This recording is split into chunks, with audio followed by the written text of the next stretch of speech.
ఈరోజు బ్రేక్ఫాస్ట్కి ఎర్రగోధుమ రవ్వ ఉప్మా చేస్తున్నానండి. ఇందులో టమాటాలు, ఉల్లిపాయలు, పచ్చిమిరపకాయలు వేసి ఒక గ్లాసు రవ్వకి 3 గ్లాసులు నీళ్లు పోసుకోవాలి. ఇది కొంచెం రవ్వ లావుగా ఉంటుంది కదా, అందుకని అయితే సిమ్లో పెట్టి ఉడికించుకోవాలి. మా వారికైతే ఏం పెద్ద నచ్చలేదు, ఎందుకంటే ఆదివారం కాబట్టి పూరీలో ఏవో చేస్తే బాగుండని ఉంది ఆయనకి. పూరీ సాధారణంగా అందరికీ ఇష్టమే కదా, కానీ చేస్తూనే ఉంటాను.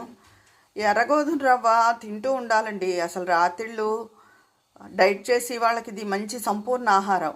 ఇందులో ఇంకా బీన్స్, క్యారెట్ అన్నీ వేసుకోవచ్చు. కొంతమంది పొటాటో వేస్తారు. డైట్గా తినే వాళ్ళకైతే పొటాటో వేయకూడదు, బఠానీ వేసుకోవచ్చు.